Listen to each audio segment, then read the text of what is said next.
ladies and gentlemen, and welcome to the second season of the When Wrestling Mattered podcast.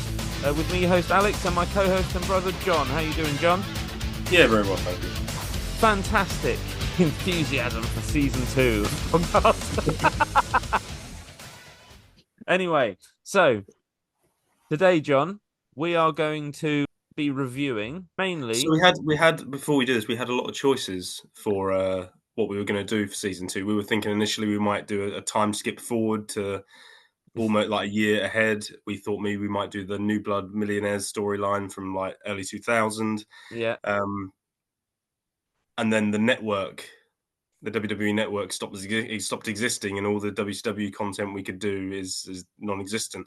Yeah. But as it turned out, luckily, they brought out a WCW YouTube channel that are uploading all the Nitros. And we are going to start Nitro again. So on this podcast, on this show, we're going to be reviewing the first ever Monday Nitro, the show that kicked off the Monday Night Wars from the 4th of September, 1995. And like you said, that possibly isn't when wrestling mattered, but it is definitely the start of what made it matter.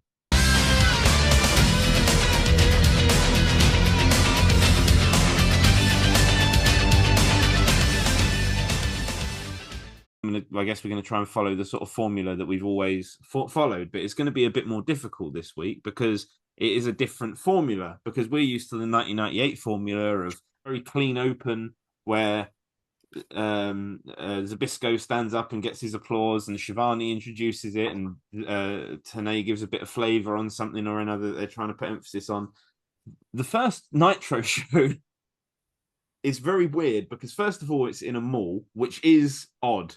I mean, like, when you're watching it, it is very strange to see people, like, going up escalators, watching it, going, what the fuck is going on? Yeah. It's very strange.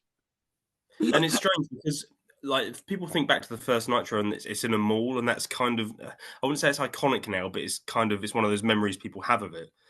But at the time, it must have felt really odd. And also, considering, I assume that there were wrestling fans there specifically to watch the wrestling show, but a lot of these people would have just been people at the mall. The crowd were all right. They were pretty good. They were. Like, they weren't a bad crowd at all. I thought that the combo, considering that we're used to Shivani, Zbyszko, and Tenay, the combination of Bischoff, Heenan, and Steve Mongo McMichael is difficult to adjust to. So it kind of started off strange. Like, what my first takeaway from these two shows were, in broad terms, was this is such a huge difference in terms of presentation than it will be in just a couple of years. Yeah. In fact, probably even 1 year. Like, as soon as the NWO come along and the Attitude Era hits properly, like, it proper changes, because this starts off and it opens up with, like you say, in a mall, and Eric Bischoff is there, and it's a real whiplash thing where we've been enjoying him as this kind of shit-faced heel with the NWO for the last however long. Yeah. But back here, he's putting on a classic announcer voice, isn't he? Like, that's not his voice. He's being real clean cut. Like, he's trying to sound like what he thinks wrestling announcers should be. And he's WCW Monday Nitro. We are coming to you live here on TNT. Hello, everybody. I'm Eric Bischoff, along with the newest member. Yeah, whereas Tony Schiavone, that's just his voice, so he does it well.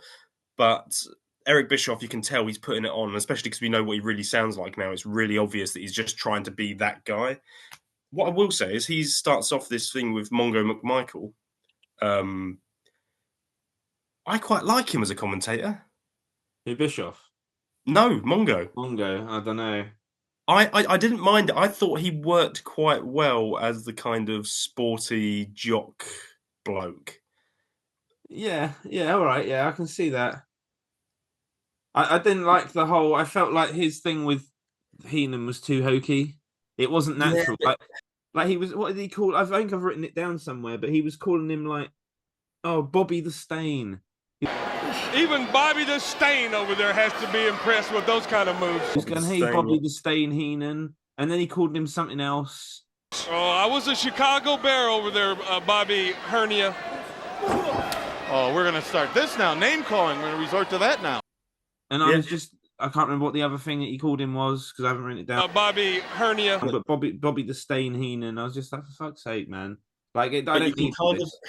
Yeah, but I didn't mind it, but I think maybe it's because you can kind of tell this is what wrestling was, and this is like the death throes of it, where there's both companies, I think, both WWF and WCW now, they're still trying to do the old classic 80s wrestling.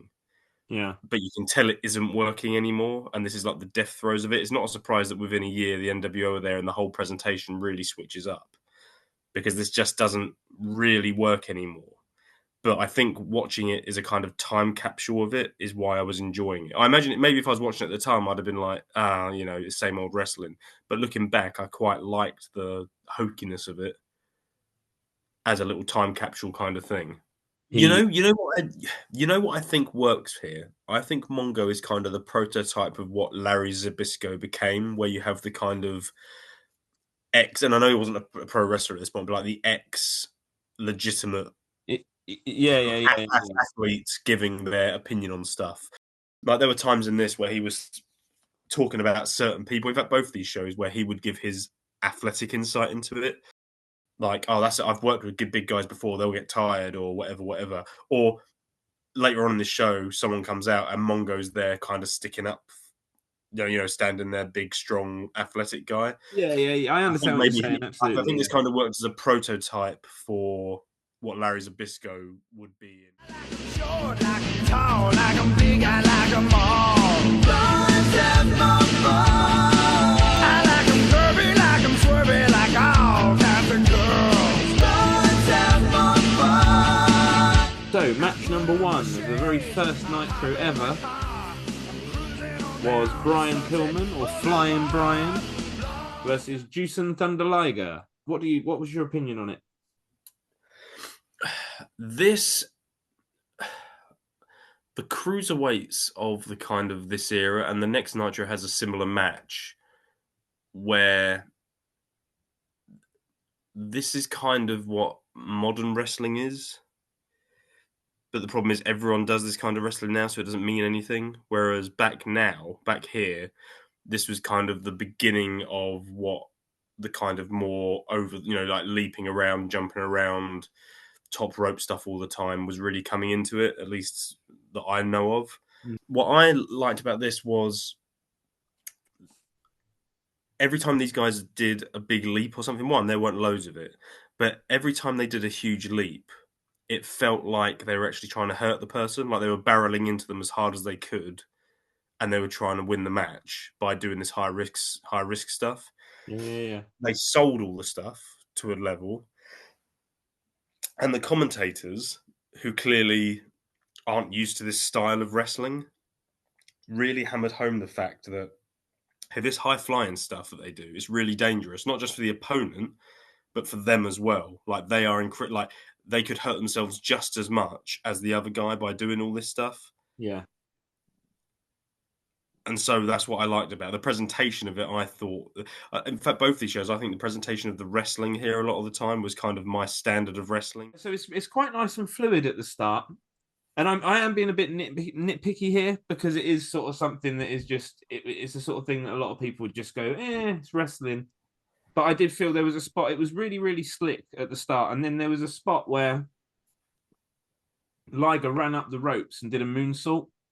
And Pillman did stand there for, like, I don't know if he got into position too quickly or whatever, but he sort of stood in the middle of the ring while Liger ran up the top rope and did a moonsault, and he just sort of stood there like this, waiting to catch him. It stood out to me a little bit. Like again, I'm nitpicking. It wasn't the worst. It's not like a botch. It weren't the worst mistimed thing in the world. You can get away with it a little bit, but I guess because as well they're both very good wrestlers, and the first couple of minutes or the first sort of half a minute or whatever was so good and slick that when he did that, it just stood out to me that he just stood there for a second there and got crushed. Can I argue against that point? Yeah. If you were having a real fight with someone in like a wrestling ring, right, where a lot of it is ground-based and, holds and throws, and maybe you're the kind of wrestler who does a bit more off the top rope or leap over the top rope or, springboards. Uh-huh. if you threw someone across the ring, and as they were running towards the turnbuckle where you think they're going to smash into it, they just start walking up it. I'm not convinced that your brain would work quick enough where you're going to go, what am I meant to be doing here? Like, to me, I understand what you mean where he did kind of mistime it. I'm sure he didn't mean to do that. I'm sure he probably did went, oh, bugger, this is, I'm stood here too long. I'm sure it felt like just taking slightly too long. I look a bit silly here. But in like kayfabe world of wrestling, if you're wrestling someone, you throw them off towards the turnbuckle and they start walking up it like that quick, you'd probably be like, oh, hang on, shall I push him or do I step? Hang on, what the hell's going on? And then by the time you do that, they've come off of a moonsault. All right, yeah. All right. Like I said, when I made the complaint, I did say that I'm being a bit nitpicky complaining about that. It wasn't. Oh yeah. Well, you know what stood out to me as a fuck up? Yeah, go on. Brian Pillman's Hurricane Rana Frankensteiner thing, where him and Liger go the opposite directions. Yeah. Oh, that was a fuck up. But there was a bunch of stuff in this match that looked great, and it didn't just look great. It looked like it hurt people. Where again, it's not just throwing around and doing top rope, whatever. Like there was one of them did a plancher onto the other one. I can't remember who. I think it was Pillman on Liger actually did a plancher, but it looked like he was just throwing himself into him, trying to hurt him. You know what it is, right? And I don't know how to describe this very well, and it makes me sound like an imbecile. Is it just me, or are wrestlers nowadays more floaty? Yeah, I agree. Like in the 90s, when someone did a plancher over the top rope, it looked like how I would look if I did a plancher over. If I jumped over something and then fell 8 feet, I would plummet really fast and heavily, yeah. And that's what it used to look like. You mentioned the top rope head scissors where they just completely fuck it. Maybe 20 seconds later, Pillman did another head scissors, which was fine. It was all right. I mean, it weren't the best head scissors ever. It was fine, though. And Bischoff just calls it out again. He goes, oh, he's having a problem with them head scissors today. And I was like, that was all right. One of the other, I think it was Liger did a cannonball off the apron to the outside. Yeah. Like we were just talking about the floatiness of today's wrestling. It looked really heavy. Like he cannonballed off the top and it really looked like it crushed the shit out of him. Yeah. There was a superplex, which was amazing. It was a really good superplex. Yeah. I was thinking as well, when they did the superplex, I thought, this mat looks quite hard. But it didn't seem to move very much when they did the superplex. Like they just sort of went bang, and I went, oh, that looked fucking hard. Like that does not look like a very flexible ring. And I've put here, actually, this is where I was thinking, the crowd are actually quite hot. It was as Pillman did the, as the classic top rope nothing drop kick counter spot that cruiserweights do a lot. Liger went off with the top rope nothing. Pillman drop kicked him. It looked sick, so hard. And the crowd went fucking apeshit. Yeah, no, the crowd. I was like, this is a really good crowd. For the crowd that was in the mall. Yeah, for a crowd that was in the mall. And I don't know. I mean, I know you mentioned the reason they did the mall. I question it because of a segment that comes up later is why I think they're really in the mall. However, I don't know if this is a mix of wrestling fans and a mix of, hey, random mall goer, do you want to sit here for 45 minutes? Hulk Hogan's going to be here. Your wife's in the shoe shop. You may as well sit here for 20 minutes. Talking about, though, I mean, how we talk about how we don't like modern wrestling and how there are issues with it. There was a moment in this match where I think Pillman hits a tornado DDT on Thunder Liger, but he hits a big, tornado DDT, and Bobby the Brain Heenan goes, he just DDT'd him from the second rope and he kicked out. And I think it was meant to be a kind of a, the way he says it is meant to be isn't that really impressive that he kicked out? But the way he says it makes me think that Bobby the Brain Heenan is like, these fucking amateurs. Like, you're killing the business. Like, that should be a month off. That should be a month off. Being DDT. Yeah, like that's actually at least the finish of the match. But the way he says it is just, it makes me go, yeah, I know. Yeah, the way you said it as a kind of that's impressive kind of thing. But what he actually means, I think, is, God damn it! Like, if you hit a DDT off the second rope, that's the goddamn finish. Liger hit the deck so hard himself, I thought he was going to knock himself out, but it was Pillman who took the brunt of the force. And now Brian Pillman trying to fight his way off that top turnbuckle. He looks for some offense. Tremendous move by Brian Pillman. What a match. Hooks the leg. 1, 2. He just DDT'd that man off the second rope. And the man kicked out. It was a nice opening match. Sort of starts the tradition of exciting cruiserweight openers for WCW. Yeah. Nice to see Brian Pillman. Yeah. Nice to see Juice and Liger. Yeah. Yeah. Both. Yeah. I like both. Both these guys are great wrestlers. It was a good opening match. Nature Boy, there is nobody that can walk that aisle like the Stinger can when it comes to getting in your face, and there is nobody that can hook the Scorpion Deathlock on better than yours truly. Yeah! Yeah, it was just weird because it was a very short little promo, like literally like 7 seconds. And but one of the things he said was, no one does the Scorpion Deathlock better than me. And then it just went away. Yeah. Okay. There are a few moments like this in these couple of shows where obviously I only had like 45 minutes. I mean, an hour with adverts, but like 45 minutes from watching it just without any adverts. Yeah. So there was a lot of these moments where someone just come on screen for maybe 15 seconds and they wouldn't really have a point why they're there, but it's just so they are there. The only thing I wrote about that bit was Surfer Sting, because he appeared and it was the classic Nitro music over the top. Oh, yeah. Of him doing the promo, and all I've written is Surfer Sting with the Nitro music is pure nostalgia. Like, this is, Surfer Sting. I love Crow Sting. That's like his famous, the biggest kind of look for Sting. But Surfer Sting is so iconic and classic. He's American man.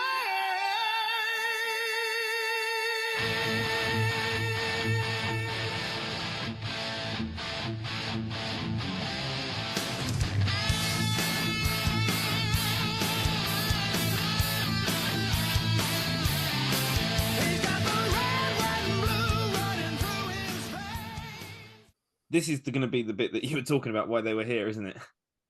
Well, I would assume so. So it cuts to Eric Bischoff interviewing Hulk Hogan. But where is he? He's standing in front of his pasta restaurant that seemingly, and I've got a lot to say about this. He's in front of a restaurant that's selling pasta, and it's Hulk Hogan's pasta restaurant. I think it is Pastamania is Hulk Hogan's, like he owned it. I think he. Yeah, that's what I think it. Yeah, it's his restaurant. So I think what's actually happened is that he said, "Hey, for my opening Nitro, can we have it in the mall?" There's no way that what you're saying, this whole thing was orchestrated so that Hulk Hogan could advertise Pastamania. Are you really telling me that isn't the case? Oh shit! I guarantee you there is a very large possibility that is definitely why they're in the mall, because next week they're just back in the arena and it's all perfectly normal and fine again.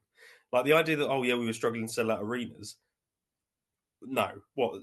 And he just, what are you telling me that they were like, oh man, we're struggling to sell out arenas? Well, there is the mall. We could do it in the mall. That's a great idea. And then Hogan just goes, would you believe the coincidence? That's the exact same mall that my restaurant's in. Would you believe that? No. So that's what right. Which then brings me on, because that I just kind of go, okay, well, and to be fair, right, I don't even begrudge it that much, because Hulk Hogan clearly is just a businessman, and he's like, hey, you're giving me all this money, I have leverage, you can help me sell my pasta restaurant. I don't even care about that. It's clearly what's happened, but fine. And then I was like, why is Hulk Hogan selling pasta?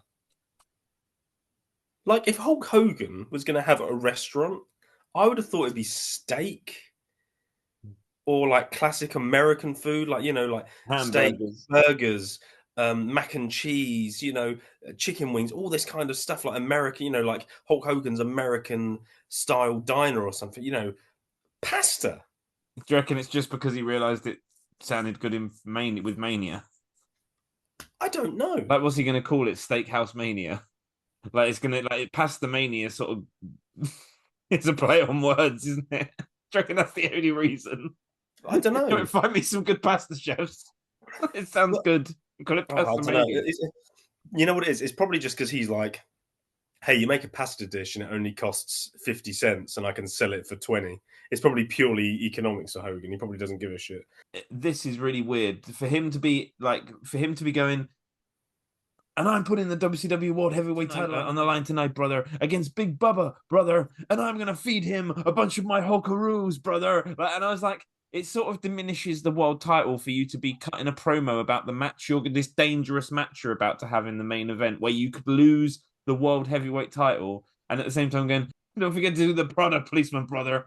Oh, Pastaroos, brother, Hulkaroos for Big Bubba tonight. And I'm going to walk out 1, 2, 3, the Pastaroo champion. And I was just like, you're sort of like, it is kind of like shitting on the belt, right? To be like splicing a world heavyweight title defense promo in with a pasta advert. The only thing I've got added on here, and I'm glad you can't remember this exactly because this is going to turn into a quiz, right?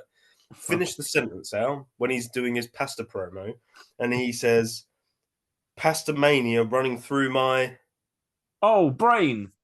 I remember because Right. it was so fucking bizarre that he said brain and not veins. Right? It's so bizarre that he said brain and not veins. To the degree that I rewound it because I was like, no, you couldn't have said brain, surely. I rewound it. I was like, no, he must have said veins, and I misheard it. Rewound it. No, Pastia, and I'm sure there's maybe a half, just a millisecond gap between him saying the word because I think maybe he short circuits and he's meant to say veins, but he just goes for the word that sounds like close enough, and he's like, "Pasta mia running through my brain," and he's like, "Oh, we have to go with it." Yeah, I knew the answer because it leapt out at me when he said brain because I went, why did you say brain and not veins? Because here's veins the thing, makes right? perfect sense. Yeah, so here's the thing. Pastamania running through my veins implies it's just part of who you are and what you're doing and all that stuff, right? Pastamania running through my brain implies that as he's wrestling Big Bubba tonight and he's doing like big boots and fighting off bear hugs, he's just thinking, God, I love pasta. I will also say this as well. Whether pasta is running through your veins or your brain, the effect that would generally have on most people is that it makes you feel quite lethargic and sleepy. Yeah, it's quite a heavy dish, isn't it? I wouldn't want to eat a big bowl of pasta roos or whatever the fuck they're called just before I was going to go out and wrestle Big Bubba Rogers. Do you really think Hogan's eating this slop? I don't think he's touching this with a fucking barge pole. What I will say is, to finish off this segment, Bobby the Brain Heenan, consummate professional, well known to not particularly like Hulk Hogan or anything like that, he ends the segment by saying, I've heard nothing but rave reviews about the restaurant. I just don't like the personnel involved. So he's still staying in character of saying, I don't like Hulk Hogan. But still putting over the pasta. But still putting over the restaurant. And in character, that makes perfect sense. So well done, Bobby the Brain Heenan. This is why you were S tier last time. It's probably why you're going to be S tier again this time. Every time, yeah.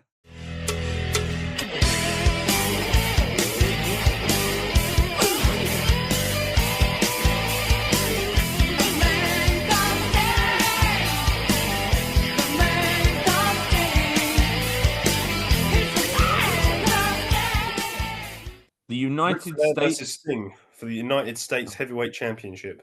Yeah, so a couple of things first. First of all, Ric Flair comes out in gaudy colours. Mm-hmm. I like Ric Flair when he wears yellow and green and purple and these ridiculous. Like he looks, and Ric Flair versus Surfer Sting is literally pure nostalgia match. Like that to me is growing up as a wrestling fan. What wrestling is. Surfer Sting versus Ric Flair. Yeah, absolutely, 100%. If someone said name a match that defines your wrestling fandom as a child, it's Sting, Ric Flair. Yeah, Sting, Ric Flair, the Horseman, Luger, like, it's all that. So these two guys come out. Sting's old theme is great. It's so epic. well. A man called Sting.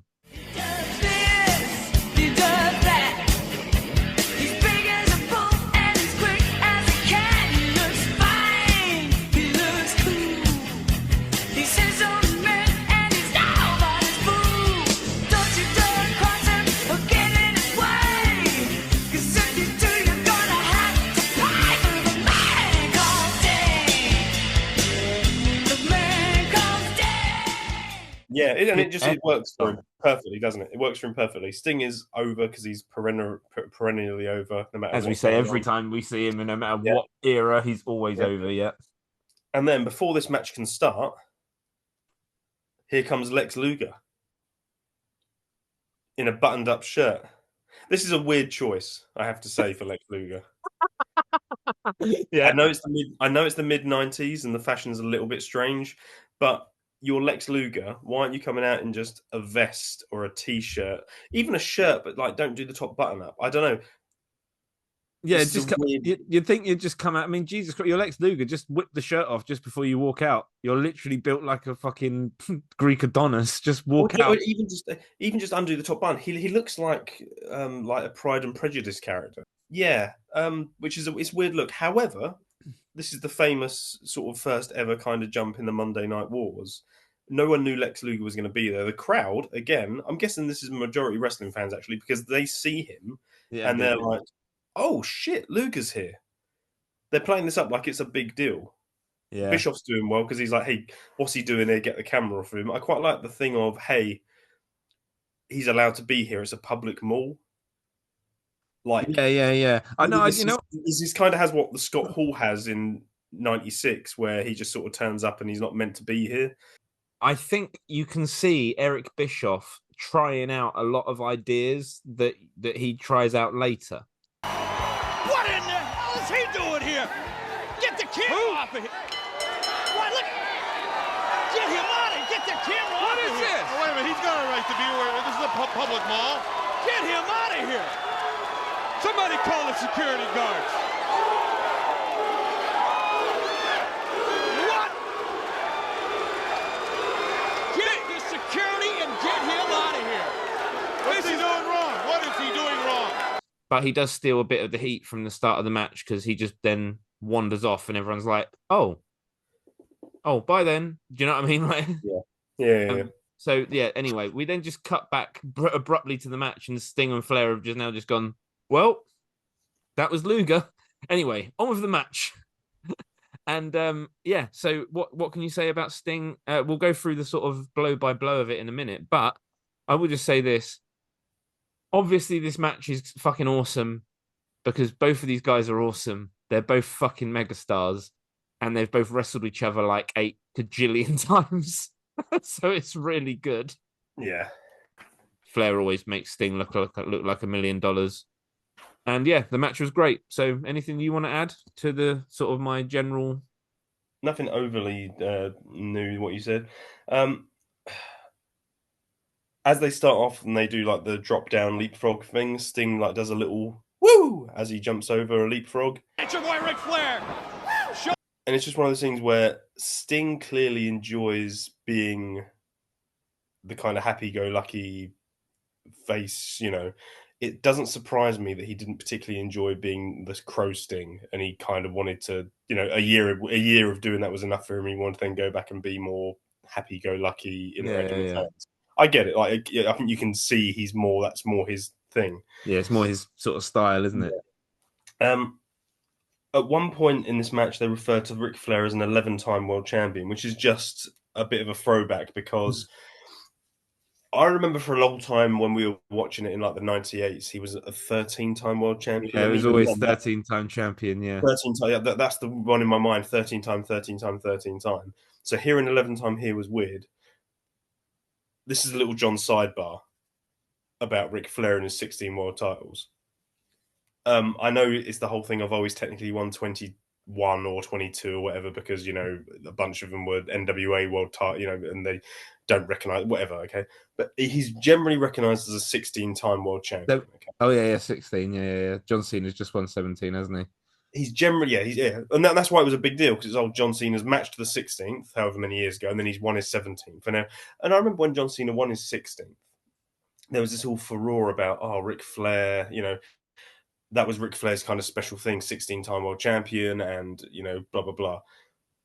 I think people get so hung up on Ric Flair being a 16-time world champion because they don't remember what his 16 world title reigns actually were. Because a lot of them were shit, okay? Not up till now. I think his first 11 are all fine, okay? But I did research into what his next... Right, so he needs 5 more to be the 16-time world champion. 2 of them, he beats Randy Savage for the belt. Yeah. Nothing wrong with that. Well done, Flair. Then in 99, he beats Hogan for the belt in a first blood cage match where Ric Flair bleeds first. Yeah, and then pins Hogan. Yeah, I remember. And it's like it was meant to be like a double turn thing, apparently, where Flair turns, but I don't know. But so his 14th world title win, everyone sees him lose the match because he's bleeding first, and the ref ignores it and gives him the title anyway. Well, that's a shit 14th world title win, isn't it? His 15th world title win comes in the year 2000 when he beats Jeff Jarrett on Nitro with a roll-up, a little small package, right? Yeah. Do you remember why he won this world title? Why he won it? Do you remember the build-up to him winning this world title? Yeah, it was like world title. Yeah, he won the Royal Rumble match, didn't he? He won on Thunder. Yeah. A battle royal, Yeah. which means he got a world title shot at the Great American Bash. Yeah, I remember. For some reason, he didn't get the shot at the Great American Bash. He randomly had like a 5-minute match at the end of a Nitro while he was wearing slacks. Yeah, and a dress shirt. Yeah, and then he small package Jarrett to get a 15th world title. That was his 15th world title, and it was not. There's no build up, no anything to it. If you think that's bad, his 16th world title was when he lost the belt to Jeff Jarrett. Kevin Nash then beat gave Jeff it back Jarrett, to him, and then gave him back, and then awarded him the title back. Yeah. To which Ric Flair then lost it the That same night. Right? Let's demystify the whole Ric Flair 16-time world champion thing, okay? That last 16th world title, shouldn't he? I mean, that is Kevin Nash gave him the belt that he then lost an hour later. Let's not pretend that's impressive. You know what I mean? The 15th one was a push. At least he won it in a wrestling match, but it was like I don't know. Let's just demystify the 16 world title thing. This match was good. It was Sting, Ric Flair. Sting does like 4 gorilla press slams in this match. Yeah, the Sting loved gorilla presses against Ric Flair when he was younger. He used to love them. Going for him. The first 2, I was like, that's cool. The third one, he didn't like it. I like the fact that he went for all 4. I was marking out for it, really. Sting looks great doing the gorilla press on Flair. Another one after that, almost immediately. Sting then hits a hip toss, drop kick on Flair, who rolls out of the ring. He gets back in and takes some of the heat with an eye poke, chops in the corner, but Sting does his classic, not going to sell those bit. Then he does his third gorilla press, and very shortly after that, they do the sort of bounce off the ropes bit, and Flair cross bodies him over the top rope. It looks fucking great. That was great, yeah. Sting does sort of a spot where he grabs him and gorilla presses him through the middle rope back into the ring. That was quite a nice little spot. I thought that was quite cool. Yeah, that was really nice.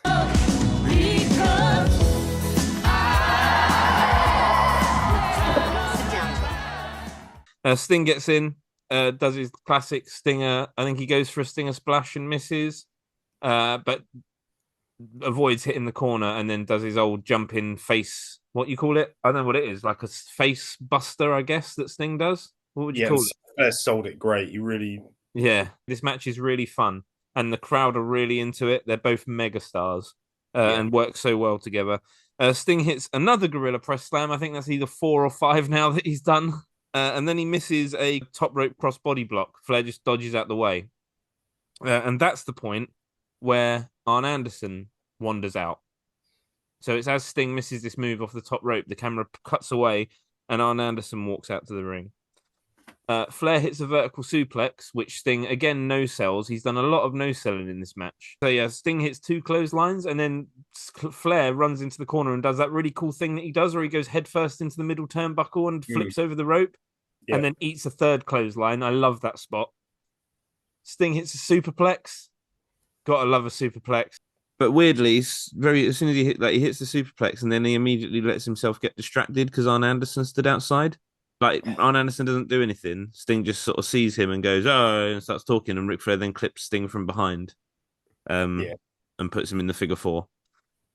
And then because Ric Flair won't let go of the figure 4, and he keeps grabbing the bottom rope, and he won't let go, Arn Anderson comes in and causes a sort of double DQ, no contest.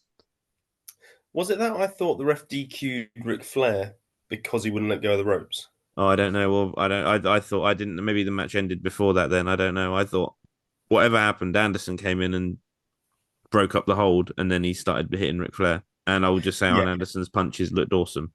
yeah. I mean, this is a period where Ric Flair and Arn Anderson are having a kind of feud together, where they're locking heads. There was a bit. Yeah. So Arn Anderson and Ric Flair are like having a bit of a fight. Ric Flair runs away. Arn Anderson goes to like chase him. Mm-hmm. Then he comes back to the ring, and one of the commentators goes, "Oh, he's not finished. He's not finished. He's coming back." And then he just reaches into the ring and grabs his shirt and walks off. And they're like, "Oh no, he's just getting a shirt." Yeah. And before it can carry on, so before anything else then happens, there's a kerfuffle at the commentator's desk, and Scott Norton is there, yelling. Hold on, Arn Anderson making his way back to the ring, and I'm not so sure he's finished. He might not be through dealing out punishment. No, hold on. Hold on. Wait. That's the man to say. Don't call your mouth. That's the man to say. So I'm confused. At this point in time, is Bischoff just a commentator? Or is he an on-screen... No, I think he's just a commentator at the moment. He's not known to be in charge. Because that's what's confusing about this bit. Because So Scott Norton comes out and he starts yelling about something. I can't remember what it was. Norton and Mongo kind of square up to each other. Yeah. In a weird way. I was like, I kind of want to see that. Genuinely, I want to see that. Before that can come out, Savage comes out. Randy Savage. Crowd goes crazy because Randy Savage is here. The megastar, yeah. And him and Scott Flash Norton start yelling at each other about how they want a match. Randy Savage says, well, let's have the match right now. And he gets in the ring. And then Bischoff starts saying, no, the paperwork hasn't been signed. There's not a contract yet. If you get in that ring, you'll never work here again. And I was like, wait, if you're just a commentator at this stage, where are you getting this from? Like you have no power to decide that. So Savage and Norton is agreed that they'll have a match next week, which is awesome. We'll get to that, and then not much happens. They do so after that segment ends. They do a little sizzle reel saying that next week is the debut of Sabu, which is a timely thing because Sabu has sadly just passed away in real life. Yeah, he has. That's sad. Yeah. Which, it's one funny how those things work, isn't it? Where something like that happens just as we are watching. I mean, I think I watched this literally the day, or maybe the day after, or maybe 2 days after he passed away, and I was on a sudden like, oh shit, Sabu. And it's weird. So it's nice. His very short run in WCW at this point, and I'd completely forgotten about it as well. And I went, oh, that's so weird. Yeah. So it was nice to see him, and we'll be reviewing that match shortly. And then they do a segment for VK Wall Street. He's not called right. Can I just say, in this promo, he's called Michael Wall Street. Oh, is he? At Michael Wall Street. In this promo, he's called Michael Wall Street. It's not until next week that they refer to him as VK Wall Street. Right, and then Bischoff actually says, well, what's the VK all about? And I went, you know exactly what the VK is all about. Yeah. Well, that's his gimmick. This is his gimmick. His gimmick is Vince McMahon now. That's what he's doing.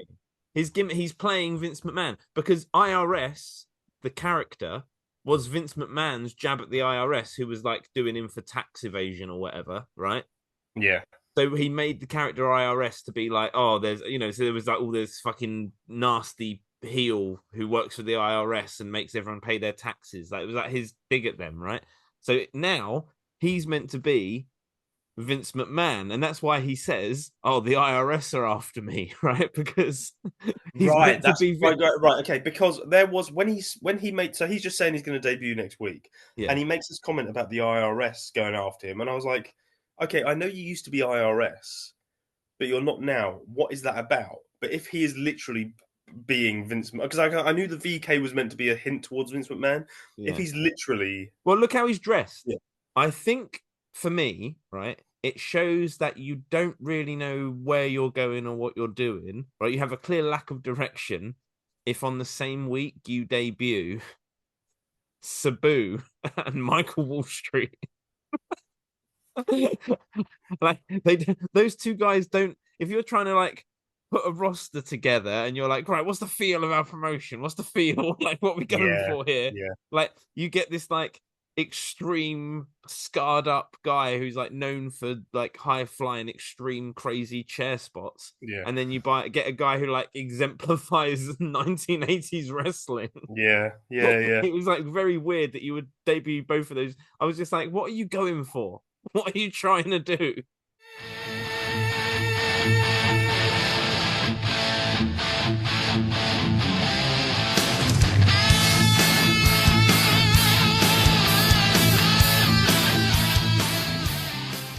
Match 3, Hulk Hogan versus Big Bubba Rogers, aka the Big Boss Man, for the WCW World Heavyweight Championship. The first thing I've written down is I love Hulk Hogan's WCW music. Yeah, I agree. I think I prefer it to his WWF music. I know it's a sort of a shitty, weird, like trying to take off on it. I don't care. It makes me want to dance.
I like it. I actually agree. I think I do prefer his WCW American made music to his WWF one. I do genuinely. I think this is one of those cases where they're both probably just as iconic as each other. Like, it's such a good entrance theme. Can we have a quick talk about Big Bubba? Yeah, go on. So he's a large man. He's fucking massive, bro. He's about 6'8", and he's gigantic. So I went on a little rabbit hole, right, that wound up with me having like a small breakdown, right? Because he comes out and I'm like, oh, okay, Big Bubba Rogers, and I was like, God, what a name! Like it's a shame because you look at the history of him. He was Big Boss Man so this is how my brain worked. He was Big Boss Man in WWF, right? Yeah. And then he leaves WWF, but he's the Big Boss Man. But then he goes to WCW and they call him the Boss, right? But it's a bit too close trademark-wise, so then they change him to the Guardian Angel. Which, if you don't know anything about like 1990s America, New York, you go, that's really what? Weird. Why? It's because the Guardian Angels were a group of like vigilante helping out people on the streets kind of thing, and he dressed in like their uniform. They obviously decided that wasn't working either, so then they just call him Big Bubba Rogers, which is the most WCW South gimmick name, isn't it? Like, I think that Bubba Rogers, Big Bubba Rogers, was actually a gimmick that he used in the AWA. Well, I'm sure it was, but it's still Boss Man. Yeah, I'm sure it was. Small, it's very small time, isn't it? Big Bubba. Yeah, well, that's what I mean. It's not anything. Anyway, so I was watching this and listening to it, and then because I got into this rabbit hole, I was like, I want to see like because it's only he's here for a few years, then he goes back to the WWF, and so I started googling his like return to the WWF, like, you know, the Big Boss Man return, and it's randomly like appears and he attacks someone, and it's like I think he helps out The Rock win a title. No, like something happens. He like attacks Austin or something, and they start saying the Boss Man's here, the Boss Man. And you know when you hear a word so much that it starts losing meaning? This happened with the name the Big Boss Man to me, and I had this weird sort of couple of minutes where I just sat there thinking about the name, the Big Boss Man, as like a gimmick and a name, and being called it. Like, imagine if your name is the something something, the big like, and so I had this like existential dread kind of moment where his name meant nothing to me in the universe because I just kept thinking about the Big Boss Man. Like, think about that as the Big Boss Man. What does that mean? The Big Boss Man. And he's not just Boss Man, the Big Boss Man. Always. Anyway. And fuck. all of that, just because when he comes out and they said Big Bubba Rogers, I was like, that's a shit name, isn't it? Like, and it is like and this guy is the Big Boss Man. That's like, you know, but so anyway, it's Hulk Hogan and Big Bubba Rogers. Yeah. One of the people immediately says, I think it was Bischoff, these guys have got history, and I was like, well, yeah, of course they do. Like, this was like a mid-80s house show run for like a year because these guys are mates and they had matches over and over and over again. And this is the thing with WCW now, where it's just filled with Hogan's friends. Boss Man has awful attire here. Yeah, it's terrible. Yeah, like it's just slacks and a shirt, and it's not even like he takes his shirt. He's standing there with braces and all that. So he looks got awful attire, but he can move. This is a big guy. He must be 300 pounds and 6'4" or whatever it is. But Jesus, he can move around that ring, mate. He's awesome. Like, yeah, he is. Like he's incredible. So the match starts and it's a good match. It's all right. I actually quite enjoyed this as a match. I didn't dislike. Right, I will say this. Right, I didn't dislike this, but the difference between both other matches on this card and this was stark. Like, this felt somewhat slow and plodding and 1980s ish. Do you know what I'm saying? Yeah, no, it did. Yeah, like which I enjoyed for what it was. I didn't dislike it, and it moved at a fair pace. It wasn't, when I say slow and plodding, that the two guys in the ring moved around the ring okay. It was just that the style of the match was very much. It was a Hulk Hogan match from the 1980s, and it was just they were going to go through Hulk Hogan's hits. Do you know what I mean? Yeah. I agree. And which is fine, but it is very much like you can. Like, we're in 95 now. You're very much coming to the end of when this will be okay. Do you know what I mean?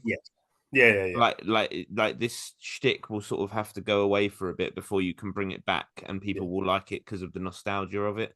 Yeah. Like, there is a reason why this is the death throes of this kind of gimmick at the time. Yeah, absolutely. But yeah, like, my point is just even the Sting Flair, who are both sort of 80s guys, sort of, so to speak, were wrestling a much fresher style in their match, weren't they, than this? You know, and it's like the first two matches were very fresh and very high paced and very exciting. This match felt very much like the match started with a lot of pushing and shoving, you know? Yeah. And then you go pretty much into the, you know, you're going into like the test of strength and the headlocks and stuff, aren't you? And like you're getting, you know, you're building up to the point where you do a body slam and get a pop. Do you know what I'm saying? Like, that's kind of what it is, which isn't bad. Like I said, I didn't hate the match, mind, for what it was. In fact, I quite enjoyed it because it's been a long time since I've watched young-ish, somewhat mobile Hulk Hogan have a match with a big guy. It was quite fun. But is it what you want main event in your first ever show? I mean, don't get me wrong. I agree with totally what you said. When I say I enjoy it, it's because I haven't seen this for a long time. If I was watching this, at the time, not as a kid, I'd have probably been like, Hogan was doing this in the late 80s. It's now 95. What are we doing? I'd probably be like, I agree. At one point, the Brain does everything he can to basically build up Big Bubba, right? The Brain says, Big Bubba, he's 300 pounds. For the size of him, he's got the quickest hands. He's agile. He knows martial arts. He can fight. He used to be a prison officer. And then Mongo shuts it all down and he goes, no, he's a brawler, plain and simple. Shut the fuck up, Mongo. Yeah. He's just put him over like a fucking megastar and you just shit on it. The Brain was building him up. And then Mongo just goes, nah, he's a brawler, and that's why he'll lose to Hogan. This is what I was saying about fucking Mongo at the start, though. Like, it's like he just wanted to argue with Bobby Heenan all night. Like, it was like everything Bobby said, he was like, shut up. Yeah. and they would just go, "You're an idiot," like this, and just contradict him for the sake of it. Yeah, But, that's fair. That's but fair. you know, but yeah, like no, like there was a I mean, Bobby Heenan's he's incredible, man. Yeah, he Like is. he's so good at his job, it's unbelievable. But yeah, so yeah, like we were saying, this match, there's not much to say about it really. Like we said, No. there's every Hulk Hogan match. Oh, go on, you want to say something? Clearly, Well, there's only a couple of bits because I was going to say mostly we don't have to talk about because there's not much to do. There's a couple of bits I question. One was Hogan gets thrown into the corner. Boss Man runs to like splash him. Hogan puts a boot up. He kicks Boss Man in the face. I'm calling him Boss Man. He stands there like it's the he's stunned spot, right? So Hogan pulls back a fist to punch him. And then you see Hogan stop, look at the crowd like, oh, I don't have to punch him because he's about to fall over. Here's what I think the spot should have been. You use one finger to push him over. You go to punch him. Oh, wait, I don't need to. Just one finger. That's enough to knock him over, right? That's the spot. Hogan pushes him full force in the chest with a hand. Like, that's not what the spot is. Like, if you still have to use a whole arm and, like, that's not the point of the spot. The point is, I don't have to do that. Just one finger's enough. Isn't that the spot? yeah. Yeah, I don't know. That one's got me. Then there was a bit where Hogan climbs on top of Boss Man and starts punching him, right? Mountain punch. Yeah. The referee grabs Hogan's hair. By the hair, yeah. He pulls him off by the hair. Pull him off. And then Hogan's like, what the hell do you think you're doing? I'm going to go, I'm threatening to punch the ref because of that. And I was like, in fairness, why did the ref do that? Yeah, no, I was saying that. I was like, what the fuck do you think you're doing, you prick? Yeah, like it's not a rule that you can't mount and punch. Like, I'm pretty sure at this point. Listen, and if he breaks, if you give him the 5 count and he doesn't get off, DQ him. DQ Don't him. put your fucking hand by his hair. Yeah, well, like, why not just run around and poke him in the eye if you're just gonna physically assault the fighters? Yeah, what bitch fucking move? Like, I don't know. Anyway, those are the only 2 spots that jumped out at me because one, I was like, Hogan, like, just do the finger spot. Like, yeah. Hogan knows what the finger poker doom is. You know what I mean? Like, I don't understand. I don't understand why he didn't. Anyway, those are the 2 spots that got me. There's a Boss Man slam, kick out, and then Hulk out, big boot, leg drop. He wins. Okay, that's the match. There's nothing really to it. I quite enjoyed it for what it was because I haven't seen a Hogan match, like old school Hogan match, in a long time. After the match, Hogan's doing all his posing, and the Dungeon of Doom run out. Yeah, Jesus. And start beating the shit out of him. Well, he starts beating the shit out of them, actually, to be honest. He's doing all right. We should probably talk about the Dungeon of Doom and say who they are. This is basically a group of guys that Hogan has had feuds with in the WWF over the last 10 years. Yeah. With shitter gimmicks. Some of them have the same gimmicks, to be fair. Some have the same gimmicks. Some have shitter gimmicks. Yeah. They're all just Hogan's friends that are now in a group. He's just got them. It's a shame because I have to say, the name, the Dungeon of Doom, it's a really cool name. Yeah. Like, I think you could have a really cool wrestling group called the Dungeon of Doom, but not these guys. Jesus. But anyway, the Dungeon of Doom come out to attack Hogan. Yeah. Oh, Luger's here again. Yeah. Still in his dress shirt. Wouldn't this been a perfect time for him to come to the ring, fight him off, and then rip his shirt off in a kind of a... You'd think so. Kind of, anyway, they used to fight off the Dungeon of Doom, and they do that great back-to-back Hogan and Luger fight them off, then they bump into each other back-to-back, turn around to go punch them, realise who they're in the ring with. That's a nice spot. I always like that. It's always good. Love it. Hogan is confused, and he's like, what are you doing here, Luger? Hulk Hogan says the line that I think he probably says to a lot of people the older he gets, to a certain demographic of, why don't you go back to where you came from?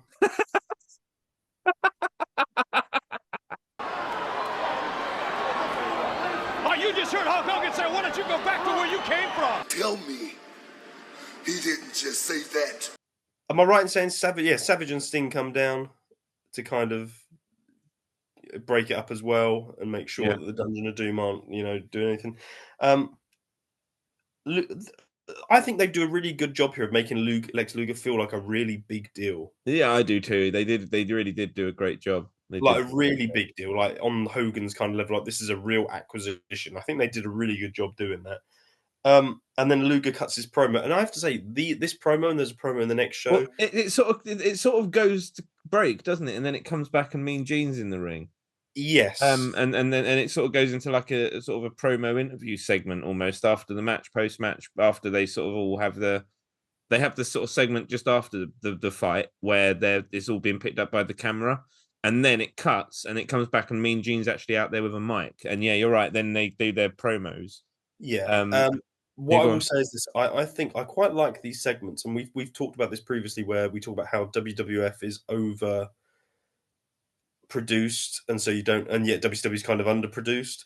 But this kind of felt real in that Luger said all his stuff, and then Hogan tried to say his stuff, and Luger was like, "No, stop! I haven't finished. Let me finish what I'm saying." Yeah, and yeah. then you speak. Like, it kind of just feels like a real argument when that happens, right? It's just that kind of just lack of polish where you've clearly just said to him, "Go out there and make these points," and Luger probably was like, "I haven't said all my stuff, so just let me finish." It just feels more real. Luger does throw out a rather unfortunate line. I am sick and tired of playing around with kids. And Mean Gene goes, the promo was good. Then he said that line, and the best thing about it, like, oh my god! So he carries on doing it. Then Hogan starts talking, and it's okay, and basically they agree to have a match. But Hogan, after talking, and it was fine. Like you said, there's no script, so they're just sort of rambling a bit. You know, Hogan's quite rambly anyway, isn't he? If he's just allowed to cut it loose on the mic. yeah. But he gets to a point, and he's what he wants to say, right? Because he's hyped up and he's sort of just riffing. What he wants to say is something like, "Put your hand out and shake my hand, and we'll shake on it." Next week's Monday Night Main Event is Luger and Hogan. But instead, he puts his hand out. He goes, "Put out your stinky palm." Yeah. I burst into laugh. I just couldn't stop fucking laughing. And then I had to rewind it because I missed the next like 5 sentences of his promo. It was the pause as well, as he was trying to think of what he could say. And your stinky palm. You don't have to wait till next week. You don't have to wait till next month. Just stick that stinky palm of yours out, brother. Again, it's fine lines, isn't it? Because clearly he was what he was clearly trying to say was, "Put out your stinking palm," or like stinking hand, or shake my stinking hand, or something. Yeah, like, you know, put out your stinky palm. It's just a weird thing to say, especially if you've been playing with kids. Just stick that stinky palm of yours out, brother. You're stinky, mate. Honestly, right? I had to stop watching it because I was laughing like this. It was the pause. Put out your stinky palm. That stinky palm of yours out, brother. I fucking died.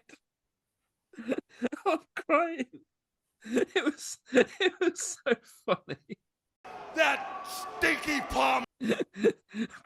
but the whole thing was great. It was just those 2 lines. Yeah. Really stuck out. Oh shit. But, you know, apart from that, that was the end of the show. It ended with the commentators saying, "Yeah, the next week's main event's going to be Hogan versus Luger." Massive deal. Mongo McMichael has a small dog dressed like a devil for some reason. I don't know where this dog's come from. The dog is called Pepe, and it's Michael's dog. Okay. It becomes an on-screen prop character, whatever you want to call it. Poor dog. But yeah, that was the first ever Nitro. I quite enjoyed it. It was an easy watch. It was 45 minutes long. Yeah, you had some big name stars on it. Overall, the 3 matches ranged from good to great to inoffensive. Yeah, it was a good show. Yeah, and it was fun. Lots of star power. Fun matches. I liked all 3 of the matches, despite me complaining about the 3rd one. And yeah, I mean, it was like, an hour long, and it just disappeared. The time just vanished. Before I even knew it, I was like, oh, it's over. Yeah, the mall was a strange setting, but come Nitro number 2, you're in an arena again, and it just feels like back to normal. Yeah, Yeah, like this feels like the start of a real Nitro rather than the Mall one. We're out of time. Thanks for joining us on this debut edition of WCW Monday Nitro on TNT. Here's to this beginning of season 2 of the When Wrestling Mattered podcast. John, thanks for joining us tonight and watching this first show. I'm assuming that, like me, you'll be giving it a big thumbs up.